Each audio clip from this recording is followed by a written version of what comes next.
Hi, I'm Dolly Malik and thank you so much for tuning into my channel.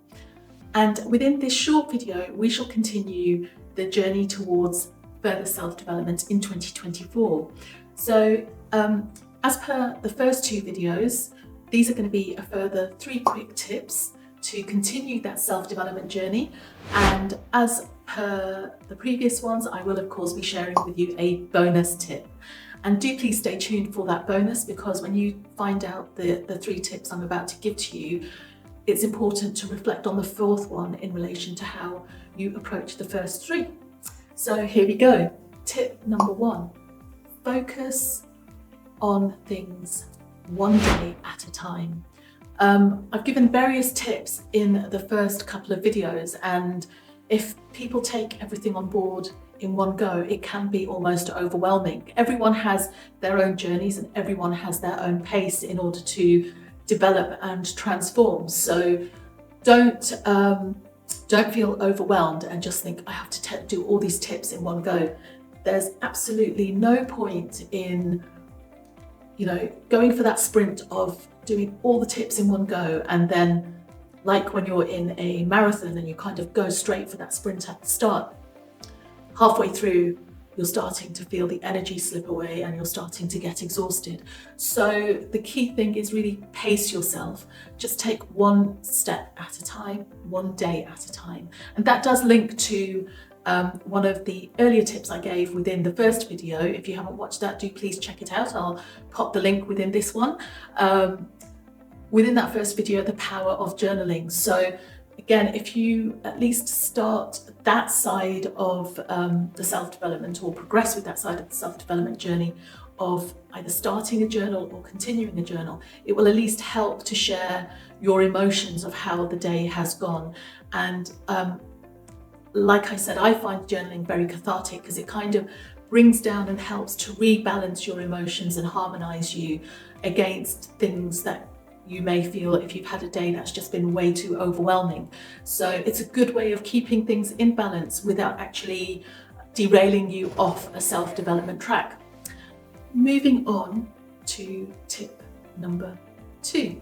So tip number 2, it focuses on having a positive mental attitude. I've mentioned in past videos that I'm very much a glass half full person, but I am human just as much as the rest of you. And there are days when if I wake up, things haven't quite gone according to plan. It could be that I hit that snooze button a little too often on my phone, to the point that it's actually gone off and I've just slept way over when I was intending to wake up. Now, what that can do is it can lead to the rest of your day forming in 2 different parts. One is that if you get up and then you're kind of in a panicked mode, or you're in negative vibrational energies, and you're getting frustrated and annoyed, you then kind of amplify every other little thing that could possibly annoy you, because ultimately what we focus on expands. So whereas if we got up and we kind of think, no, it's fine, okay, I've overslept, say, for 30 minutes, but let me see how I can readjust my time to try and get me back on track, or readjust whatever the tasks are to just try and set me back in place, and just stay as positive as possible. Then any other little things that on a normal day you would kind of let you slip by, they wouldn't really amplify. Whereas on a negative day or a negative attitude, everything is going to frustrate you. So maybe that rush hour traffic that you go through daily is just going to amplify 100 times more on this particular day. You're going into the office and that brilliant presentation you'd planned for all week is just going to start going a bit downhill, because you don't feel that you're in that positive mindset to deliver it in a very enthusiastic way to really showcase your skills.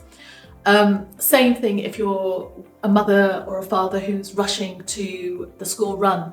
And the key thing of staying with a positive mental attitude is that, like I mentioned, whatever you focus on expands, and also what you put out there reflects back to you. So if you're that person going towards the school run and you're stuck in traffic, if you're staying calm and balanced and trying to stay as positive as possible, you're helping your children or whoever you are taking on school runs, you're helping them to not get stressed out and to just stay calm and think, okay, the person at the driving seat knows what they're doing, so I don't need to start panicking myself.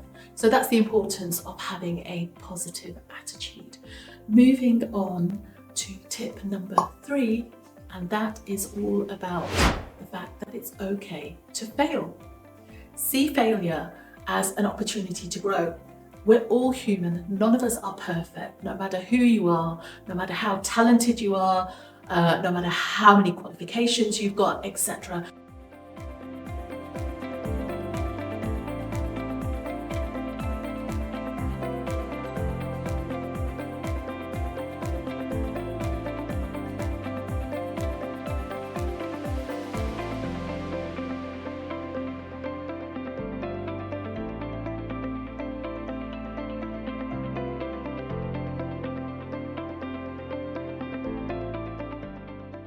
Every single person on this earth has failed at some point in their life.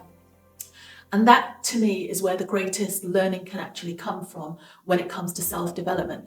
Learning lessons from failures is, in fact, really not so much failures, but you could actually reword it or reposition it as growth challenges.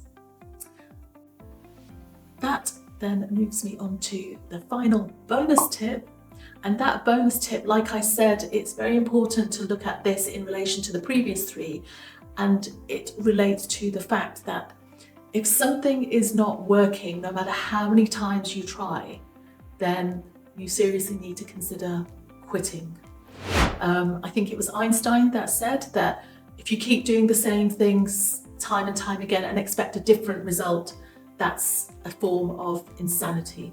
So there is no point in going round in circles, like the hamster wheel, going round and round and expecting something different. Now, this could be in relation to a relationship or a friendship that's no longer positively serving you, or a job, or many other things. I'm just giving a couple of examples there.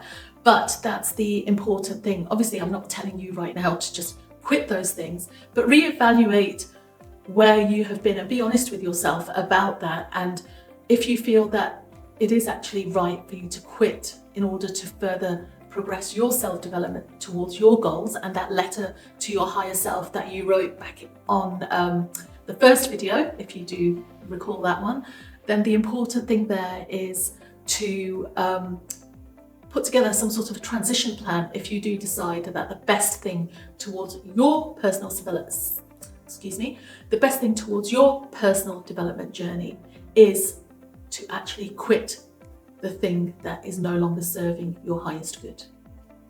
So there we have it, the 4 further tips along the stepping stones of our self-development journey, including the bonus.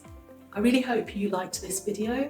Do please subscribe if you haven't already done so. Do please comment down below if there's any tips in particular that you found as aha moments to you, or any tips that you would like to share where you've already put them into practice. And do please like and share to anyone that you feel this would be valuable to. Thank you so much. Until the next one.